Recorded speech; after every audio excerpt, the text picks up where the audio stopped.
காவியக்குருவி மற்றும் ஆகாஷ் காக்கா 2 பேரும் ஒரு நல்ல புருஷன் மனைவி. அவங்களுடைய அழகான வாழ்க்கைக்கு நிதர்சனமா கீர்த்தி குருவி மற்றும் ராணி காக்கா என்ற 2 பெண் குழந்தைங்க இருக்காங்க. அவங்களுடைய குழந்தைகளை ரொம்ப பத்திரமா பாத்துக்கிட்டே அவங்களுக்கு இருக்கிற வாழ்க்கையை சந்தோஷமா வாழ்ந்துட்டு வந்தாங்க. ஒரு நாள் ராத்திரி நேரத்துல அவங்களுடைய பசங்க தூங்கின பிறகு ஆகாஷ் காக்கா கவலையோட ஜன்னலாண்ட வெளியில எட்டி பாத்துக்கிட்டு, கடவுளே, எனக்கு வந்த கனவு உண்மையாகாம இருக்க பார்த்துக்கோங்க. ஒருவேளை அது உண்மையாச்சுன்னா என்னுடைய குடும்பமே அழிஞ்சிடும். அப்படி இருக்கும்போது நான் உயிர் வாழ்ந்து என்ன லாபம் கடவுளே? அந்த விதமா நினைச்சு வருத்தப்பட்டுட்டு இருக்கும்போது காவிய குருவி அங்கே பறந்து வந்துட்டு இருந்தா. அட என்னாச்சுங்க? சோகமா ஜன்னலாண்ட நின்று வெளியில எட்டி பார்த்துக்கிட்டு உங்களுக்குள்ள நீங்களே பேசிட்டு இருக்கீங்க. அட அது ஒன்றும் இல்லை காவியா, தூக்கமே வரலையா, அதனால தான் கொஞ்சம் சில்லுன்னு காத்து வாங்க இந்த ஜன்னலாண்ட வந்து நின்னேன். உங்களுக்கு சுத்தமா பொய் சொல்ல வராதுன்னு எனக்கு நல்லா தெரியுங்க. எனக்கு ஒரு கெட்ட கனவு வந்தது காவியா. அதை கேட்ட உடனே காவியக்குருவி ரொம்பவே ஆச்சரியத்தோட தன்னுடைய புருஷனை பார்த்துக்கிட்டு கொஞ்சம் பயத்தோட அந்த கனவு என்னன்னு கேட்பா. என்னது, உங்களுக்கு கனவு வந்திருக்கா? எந்த மாதிரியான கனவு? எதை பத்தி வந்துச்சு? சீக்கிரமா சொல்லுங்க. அந்த கனவுல யாருக்கு என்ன ஆச்சு? எந்த பிரச்சனையும் இல்லைல்ல? உங்களுக்கு கனவு வந்தாலே அது 100% உண்மையாகுமே. அதுல எந்த விதமான சந்தேகமும் இல்லை. டென்ஷன் ஆகாத காவியா, கொஞ்சம் பொறுமையாவே இரு. தயவு செஞ்சு கத்தாத, பசங்க வேற ஏஞ்சிக்க போறாங்க. உன்னுடைய மனசை கொஞ்சம் நிம்மதியாக்கிக்கோ. நாளைக்கு காலையில நான் எல்லாத்தையும் சொல்றேன். இல்லைங்க, தயவு செஞ்சு இப்பவே சொல்லுங்க. விடியிற வரைக்கும் முடியாது. சொல்றதுக்கே எனக்கு மனசு வரல காவியா. ஆமா, முதல்ல உங்களுக்கு வந்த கனவுல லாபமா இல்லை நஷ்டமா? ஒருவேளை லாபமா இருந்துச்சுன்னா என்கிட்ட சொல்லாதீங்க. ஒருவேளை நஷ்டம் நடக்க போதுன்னா அதை பத்தி சொல்லுங்க. அதுக்கு தடுப்பா ஏதாச்சும் பண்ணலாம். முழுக்க முழுக்க நஷ்டம்தான் காவியா. சொத்து நஷ்டம் மற்றும் உயிர் சேதம் பத்தி தான் அது. அப்படி அந்த புருஷன் காக்கா சொன்ன உடனே காவியக்குருவில இன்னும் பயம் மற்றும் டென்ஷன் அதிகமாயிடுச்சு. என்னது, சொத்து நஷ்டம் மற்றும் உயிர் சேதம்? அது நமக்கு தானே? சொல்லுங்க. ஆமா காவியா, அது நமக்கு தான் நடக்க போகுது. நீ பயப்பட்டாலும் இல்லை டென்ஷன் ஆனாலுமே நான் அந்த கதையை சொல்றேன், தயவு செஞ்சு கேளு. அப்படி அந்த புருஷன் காக்கா சொன்ன உடனே மனைவி காவியக்குருவி ரொம்பவே குழம்பி போய் பார்க்கும். காவியா, பயங்கரமான கனமழை, அது மட்டும் இல்லாம புயலும் கூட. ரெண்டுமே ஒரே நேரத்துல வந்ததுனால நம்ம காட்டு அதை தாக்கு பிடிக்க முடியல. இப்படி இந்த கனமழை மற்றும் இடியால இங்க இருந்த மரங்கள் எல்லாமே நாசமாயிட்டு வந்தது. இதுல சொத்து போறது இல்ல உயிர் சேதம் எங்கெங்க இருக்கு? அந்த ரெண்டு நடக்கிற இடத்துல தான் நம்ம வீடு இருக்கு காவியா. அப்படி அந்த ஆகாஷ் காக்கா சொன்ன உடனே ரொம்பவே கவலையோட அழுதுகிட்டே காவியக்குருவி, என்னங்க நீங்க சொல்றீங்க? நம்ம வீடு கட்டிட்டு இருக்கிற மரம் இடிஞ்சு விழுந்துரும். அந்த காரணமாக நம்மளுடைய வீடு உடைஞ்சு விழுந்துரும். அதன் காரணமாக நம்மளுடைய பசங்க. அப்படி சொல்லி முடிக்கிறதுக்குள்ள ஆகாஷ் காக்கா கண்ணுல இருந்து தண்ணி வந்து அழுதுகிட்டே நின்னுடும். அப்போ அந்த காவியக்குருவிக்கு எல்லா விஷயமே புரிய வரும். அங்கிருந்து பறந்து பெட் மேல தூங்கிட்டு இருக்கிற தன்னுடைய மகள்களான கீர்த்தி குருவி மற்றும் ராணி காக்காண்ட வந்துச்சு. மற்றும் அந்த குழந்தைகளை பார்த்துக்கிட்டு எதுவும் பேசாம அழுக ஆரம்பிச்சுது. மற்றும் ஜன்னலாண்ட நின்னுட்டு இருந்த ஆகாஷ் காக்கா பசங்களாண்ட இருக்கிற மனைவியை பார்த்துக்கிட்டு, என்ன தயவு செஞ்சு மன்னிச்சிருக்காவியா, எனக்கு இந்த மாதிரி கனவு வரும்னு நான் நினைக்கல. அப்படி நினைச்சுக்கிட்டு அன்னைக்கு நேரம் வெளியில எட்டி பார்க்கும். மறுநாள் காலையில காவியக்குருவி தன்னுடைய மரத்துக்கு கீழே இருக்கிற வேர்களை ரொம்பவே உன்னிப்பா கவனிச்சிட்டு இருக்கும்போது அந்த இடத்துல தன்னுடைய தோழியான ராதாபுரா ஒரு கிண்ணத்தோட பறந்து வந்தா. என்னாச்சு காவியா? எனக்கு இல்லாத மாதிரி இன்னைக்கு உன்னிப்பா மரத்தோட வேர்களை கவனிக்கிறேன். ஒருவேளை மரத்தின் வேர்களுக்குள்ள தங்கம் ஏதாச்சும் ஒளிஞ்சிட்டு இருக்குன்னு உன்னோட புருஷன் கனவு வந்ததா? கனவு வந்த விஷயம் எதுவும் உண்மைதாண்டி. ஆனா அது தங்கத்தை பத்தி கிடையாது. கனமழை பெஞ்சு இந்த மரம் இடிஞ்சு விழுந்துருன்ட்டு எங்களுடைய வீடு நாசமாயிட்டு அந்த வீட்டுக்குள்ள சிக்கி எங்களுடைய குழந்தைங்களை இறந்து போவாங்கன்னு வந்தது. அட, இது என்ன கனவுடி? ரொம்ப வித்தியாசமா இருக்கு. என்னது வித்தியாசமா இருக்கா? ஆமா, ரொம்ப வித்தியாசமா இருக்கு.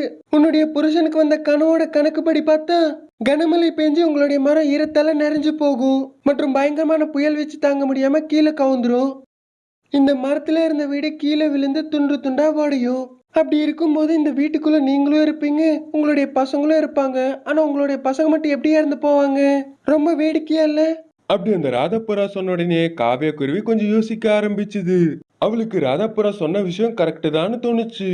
ஆனா தன்னுடைய புருஷனுக்கு வந்த எந்த ஒரு கனவும் உண்மையாகாம இருந்ததே கிடையாது. அந்த ஒரு விஷயம் தான் காவியக்குருவியை நிம்மதியா இருக்க விட மாட்டேங்குது. மரத்தோட வேர்கள் உன்னிப்பா கவனிச்சது போதும், வீட்டுக்குள்ள போய் கொஞ்சம் குழம்பு எடுத்துட்டு வாயேன். அதை வச்சு எப்படியாச்சும் கோட்டிடுவேன். அந்த விதமா சொல்லிட்டு தான் கொண்டு வந்த கிண்ணத்தை கொடுக்கும். அப்ப அந்த காவியக்குருவி எதுவும் பேசாம அமைதியா அந்த கிண்ணத்தை வாங்கி அங்கிருந்து பறந்து போகும். கொஞ்ச நேரத்துக்கு பிறகு அந்த ராதாபுரா அந்த வேர்களை பார்த்துக்கிட்டு சுற்றி முற்றி, ஒருவேளை காவியா என்கிட்ட மறைக்கிறாளோ? சச்சா, காவியா அப்படியெல்லாம் கிடையாது. அப்படி நினைச்சிட்டு இருக்கும்போது கிண்ணத்துல குழம்பு கொண்டு வந்த காவ்யா அத ராதாபுராக்கு கொடுத்துச்சு. காவியா, உன்னுடைய புருஷனை தங்கம் கிடைச்ச மாதிரியோ இல்ல வைரங்கள் கிடைச்ச மாதிரியோ கனவு காண சொல்லி, இந்த மாதிரி கிடையாது. அந்த விதமா அவ சொல்லிட்டு அங்க இருந்து பறந்து போயிடுச்சு. ஆனா அன்னைக்கான சாயந்தரம் அந்த காத்தோட நிலைமை சுத்தமா மாறிடுச்சு. பயங்கரமான இடி மின்னல் கூடிய கனமழை பெய்துட்டு வந்தது. மற்றும் அங்கங்க இடிகள் விழுந்து மரங்களும் எரிஞ்சு போயிட்டு இருக்கு. அதே நேரத்துல காவியக்குருவி தன்னுடைய புருஷன் ஆகாஷ் காக்காக்காக வாசலாண்ட நின்று எதிர்பார்த்துட்டு இருந்தது. புது வீடு கட்டுற யோசனையில விழுந்து இந்த வீட்டை பற்றி மறந்துட்டாரே என்னவோ. ஆனா இவர் இன்னும் வீட்டுக்கு வரல. ஒரு பக்கம் கனமழை வேற பயங்கரமா பெய்துட்டு வருது. அவருக்கு வந்த கனவு என்ன பயம்படுத்துது. இன்னொரு பக்கம் பசங்க தூங்கிட்டு இருக்காங்க. நான் என்ன பண்றது?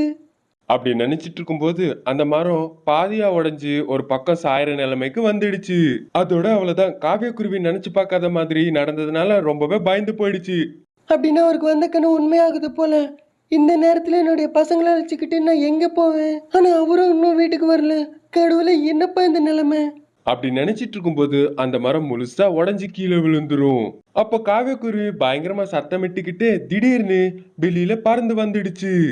அதே நேரத்துலதான் தன்னுடைய புருஷன் காக்காவும் அங்க பறந்து வந்தான்.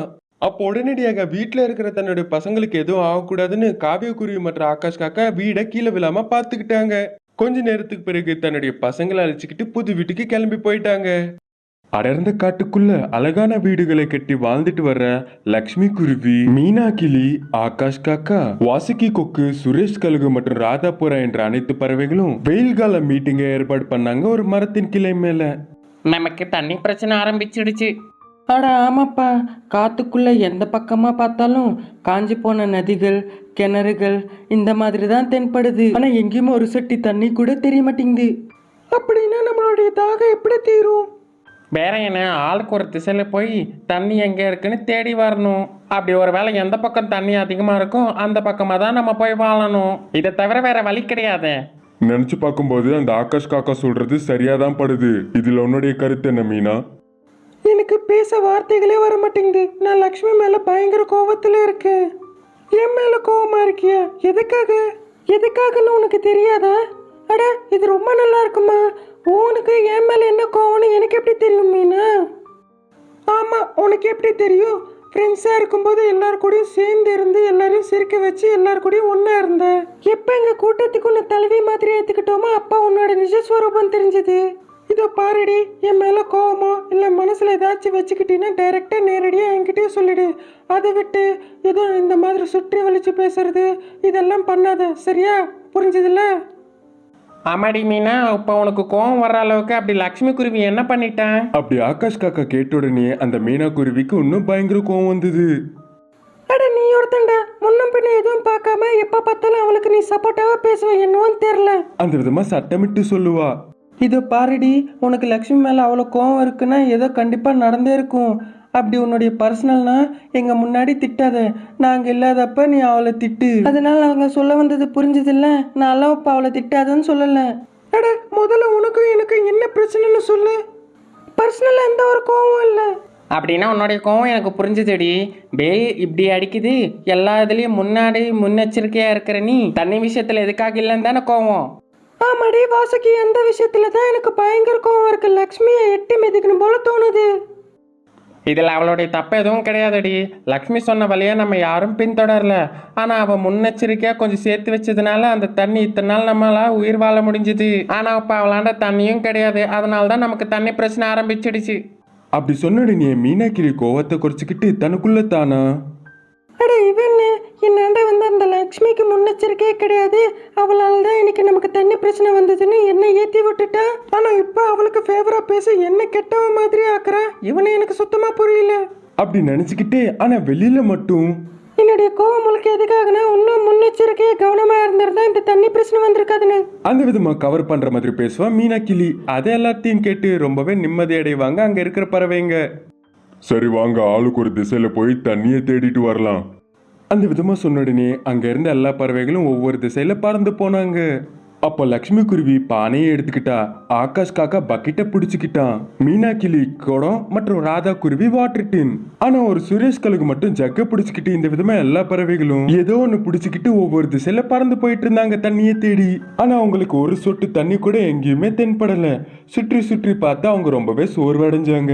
அதே நேரம் சாயந்தரம் ஆனதுனால எல்லா பறவைகளும் ஒண்ணு சேர்ந்து மரத்தின் கிளை மேல உட்கார்ந்தாங்க. அப்ப அவங்களுக்கு கண்ணுக்கு முன்னாடி தண்ணி நிரப்பப்பட்ட ஒரு டப்பு தென்பட்டது. அப்ப பறவைகள் ரொம்பவே சந்தோஷப்பட்டு தண்ணி எனக்குன்னு ஒருத்தரா சண்டை போட்டுக்கிட்டு திட்டிக்க ஆரம்பிச்சாங்க. அப்ப அவங்க மத்தியில இருக்கிற அந்த சுரேஷ் கழுகுக்கு ஒரு கெட்ட எண்ணம் தோணுச்சு. எப்படியாச்சும் அந்த தண்ணியை தன்னுடைய சொந்தமாக்கிக்கணும்னு பார்த்தான். அப்ப கோவத்தோட, அட போதும் நிறுத்துங்க, நம்ம நண்பர்கள் என்ற விஷயத்த நீங்க சுத்தமா மறந்து போயிட்டீங்க. நான் இப்போ ஒன்னு சொல்றேன் கேளுங்க. தலைமையில கற்களை வச்சுக்கிட்டு அந்த டப்பு சுற்றி நிக்கலாம். யாரு கடைசி வரைக்கும் நிப்பாங்களோ அவங்களுக்கு தான் அது. மற்றும் அவங்க ஜெயிச்ச மாதிரி அவங்க பாவப்பட்டு தண்ணி கொடுத்தாங்கன்னா அது குடிக்கல. என்ன சொல்றீங்க? அங்க இருந்த பறவைகள் ஒருவேளை சுரேஷ் கழுகு சொன்னது ஒத்துக்கலன்னா, தனியா இருக்கும்போது யாரெல்லாம் ஒத்துக்கலையோ அந்த சுரேஷ் கழுகு அவங்கள வேட்டையாடி கொண்டு சாப்பிட்டுருவாங்கன்னு நல்லாவே தெரியும். அதனால யாரும் எதிர்த்து பேசாம அந்த சுரேஷ் கழுகு சொன்ன மாதிரியே ஒத்துக்கிட்டாங்க எல்லாரும்.